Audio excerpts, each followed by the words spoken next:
Magandang araw sa inyong lahat mga kamatyas. Marami pong nag-request sa atin. Coach, namimiss na namin si Meow Meow.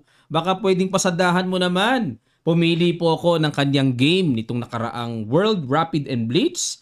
At nakalaro niya ang FIDE Master ng Poland na si Liwa Jaroka. Ayan tinitignan ng mga pogi points dyan May itsura ba yung kalaro? Okay, pero hindi itsura ng kalaro ni Meow Meow ang ating tinitignan. Kundi yung tirada kung papaano siya sumangga, nakasangga ba. Matikambing ang nangyari dito mga kamatyas, pag-aralan natin. Black dito si Meow Meow, tinirahan ni Jaroka ng D4, Knight F6 si Meow Meow, C4, E6, Knight C3, Bishop B4, ito yung tinatawag natin na Nimso Indian. At nag-E3, simple lang si Jaroka, castling, A3, at kinapture na po ang knight sa C3. Ayan, para magkaroon kagad ng damage, pawn structure, pero matibay pa rin yan Huwag ka sa sentro nakakontrol ang double pawn. At nag-D6 lang, simple lang, para unti-unting developments lang, E5, at nag-E4. Okay, kasi po, itong E5 ay simple pero nang-aargabyado ng developments ng puti. Halimbawa, mapatira ang white ng knight F3, edi E4, double kagad. Kaya, dito ay binarhan kagad ni Jaroka at yung bishop ay para makawala na rin. Rook E8, nako, may threat kagad sa D4.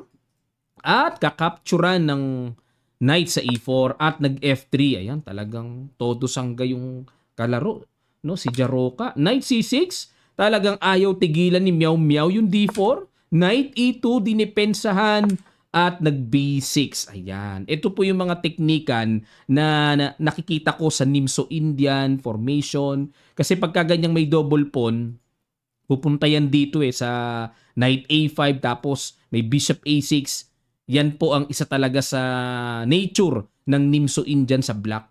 Pagka ganyang may double pawn aatakihin ang weak C4. Nag-castling, Knight A5, ayan na po. At sa usapang novelty, Knight A5. Ang old lines ay Bishop A6 at Knight D7.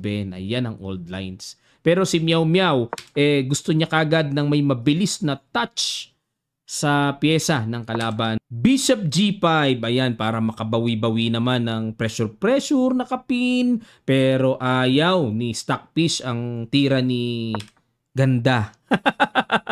Nandito ba si Twinks? Baka makita ko. At batukan ako ni Queen Kwang Kwong. Ayan. Ang tamang tira daw ay Knight G3. Yun, buti na lang di nanonood si Queen Kwang Kwong. Di nanonood ng video ko yun Huwag kayong magsusumbong Okay, Knight G3, ang gusto ay pupunta sa F5. Okay. Bishop G5 and H6. Paalis, good move. Bishop H4, Bishop A6. Ayan, sumunod lang naman sa flow itong si Meow Meow. Inatake lang naman ang pawn sa C4. Natural naman yan. Unang tingin ko, natural naman talaga. Pero hindi po nagustuhan ng computer ang tira na yan. Bakit kaya? Ano meron? G5 ang gusto. Tapos Bishop G3, Knight H5. Biruin nyo yun, Nandito kasi ang topic ng focus ni Meow Meow. Nasa queen side, biglang palilipatin sa king side. Yun lang. Pero ang ganda. Ang ganda nito kasi may lundag ng knight sa F4. Very solid for black. Tapos siguro, pang-reserva na lang yan sa queen side. Mamaya, timing na lang. Bishop A6 para atakihin ang pawn C4. Yun. Pero, balik tayo. Bishop A6, Queen A4. Sa kagustuhan ni Ganda. Ayan. Kunwari pa kayo, marami kayong nagagandahan, Kayo talaga, Queen A4. Pwede namang sabihin maganda mukha. Bakit? Masama ba yun? Ano lang naman, pagpapaliwanag lang naman yun sa mukha ng isang babae. Pero hindi ibig sabihin, may iba pang halong something, di ba? Queen A4, dinipensahan ang pawn C4. Okay, teka muna mga kamatsas, dapat daw ang tira is F4. Ayun, hindi na pala kailangan palang intindihin pa yung pawn C4 na inatake. Oo nga, ang lakas ng F4 nga. Kasi kakapture dyan, imagine niyo po, tapos kakapture ng bishop sa knight, madadamage ang king side. Eh hindi naman maka G5 na, kasi may pawn na. Yun, on time pala yun. Pag dito capture, pamigay na talaga eh. O sige nga, bishop takes, saka pa lang magda knight G3. Tapos knight H5. Damage sa king side. Medyo malalim nga lang kasi medyo may preno eh. Hindi siya tuloy-tuloy na madaling makita. Okay, balik tayo mga kamatsas. Nag-queen A4, dinipensahan, and nag-queen D7. Ayun. Hamon, queen to queen. Para mawala ang dumidepensa. Queen C2. Okay, kasi kung kakapturin po, ay useless na din. Bitin na rin ang pawn sa C4. Hindi maililigtas baliwalay eh.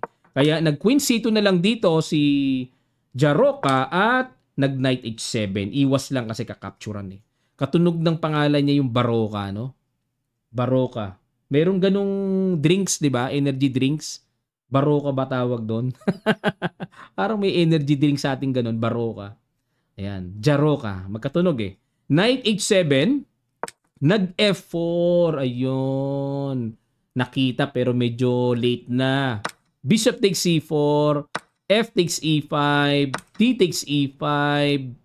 And the D5. Okay. Bad move. Dapat daw po ay Bishop F2. Ayun, parang i-maintain lang ang support sa D4. Bakit kaya diferensya ng D5?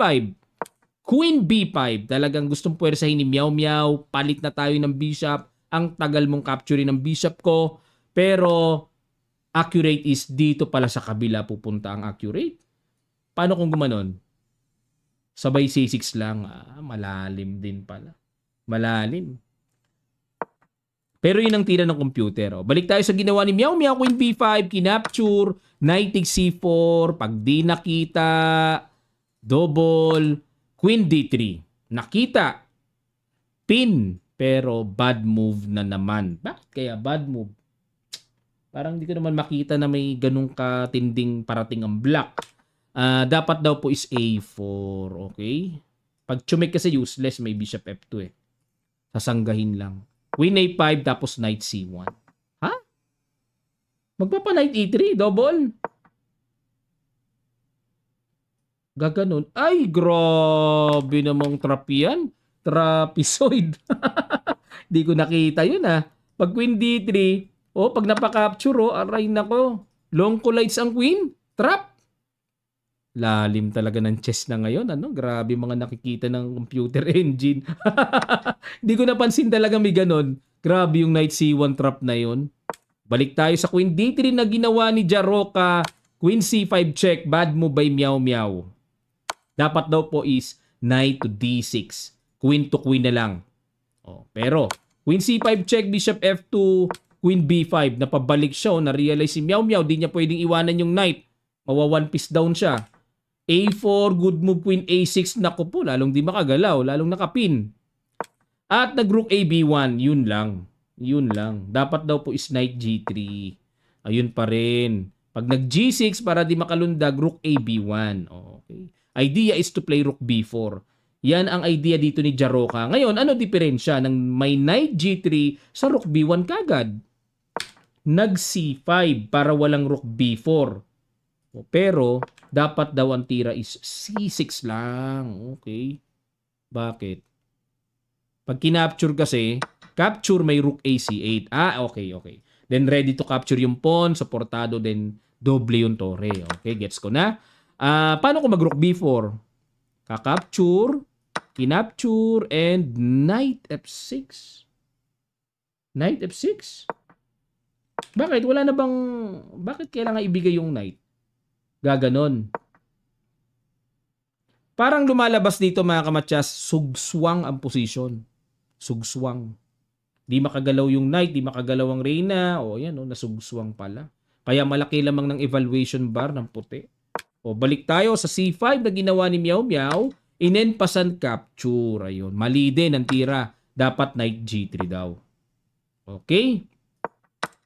Enpasan capture. Okay. Inatake ang reyna. Pero nakita na natin kanina, rook AC8 ang good move. Simpleng, kuhanin lang yung pawn. Pero rook AD8 ang ginawa. Merong X Queen H3 mga kamatsas. Yun lang. Oh, masyado nang kawawa pag sinigawan natin eh. Tama na, tama na. Blunderacious na lang. Okay, Blunderacious. Dapat daw po ang tira is Knight D4. Okay, Knight D4 na lang. Bigay na lang isang pyesa. Wala, mahirap tanggapin yon. Queen H3 and Knight D2. Kitang-kita, double. Ngayon pa lang, nakabuelo ng maganda-gandang tira dito si Meow Meow. Bishop H4, kumounter, and the Rook C8 umiwas. Okay, iwas lang. Nakaiwan pa rin na double. Knight G3, Knight XB1, Queen D7. Ayan, pag-asa na lang ni Jaroka ay makagulo-gulo. Okay, threatening. Queen takes F7 at nag-Knight takes C3 mga kamatsas. Woo! Blunderacious ang tira. Yan. Teka muna. Dapat daw po is Queen C4. Para iligpit na lang ng simple yung pawn sa C6 and depensahan ang pawn F7. Pero mga kamatsas, nag-Knight takes C3. Underestimated ni Meow Meow yung pawn sa F7. Mabuti na lang at kinapture ng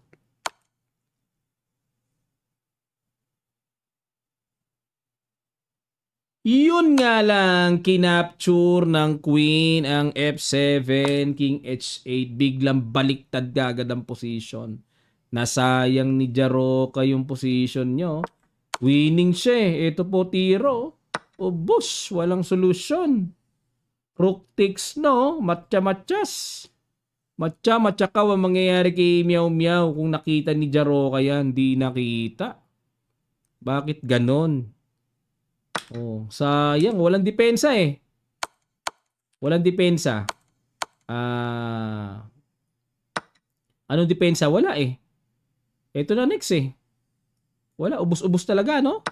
O, balik tayo. Queen takes, King H8, Knight H5, ayun, and Rook G8. Sapat ang mga depensa dito. Rook F3, inatake ang Knight, and nag-Rook CF8. Ayun na. Queen B3, Rook takes F3, Pawn takes, Queen D3, tineret ang pawn sa F3, King G2, Queen D2 check, Bishop F2 hinarangan, Knight D1, laglag na naman ang Bishop, C7, Queen takes F2, King H3, Knight G5 check, King G4, at dito, kagaya ng nasa titulo, matikambing o kaya queenless. Boom! Nag-resign na po si Jaroka. Kasi kakapture na yan, persado, capture, fatal na rin. Okay, nadali po si Jaroka, no? Ayan, sa mga nag-request po ng game ni Meow Meow, ha? O, ito na po yan. Pumili ako ng latest game niya na talagang matutuwa kayo. Natuwa ba kayo? O hindi? Eh, marami nag-request eh. Okay, maraming salamat po mga kamatsas. Pero, nako, very promising yung isang player natin. Anak ni John Vincent Paragua and pamangkin ni Grandmaster Mark Paragua natin. Si Megan Paragua. Yan, si Althea. Kasi tinalo ni Althea itong si Meow Meow sa World Rapid. Okay, tinalo mismo. Rapid yun ha. Kaya very promising po si Megan Althea Paragua. Maraming salamat. Magkita-kita pa po tayo sa mga susunod pang chess updates.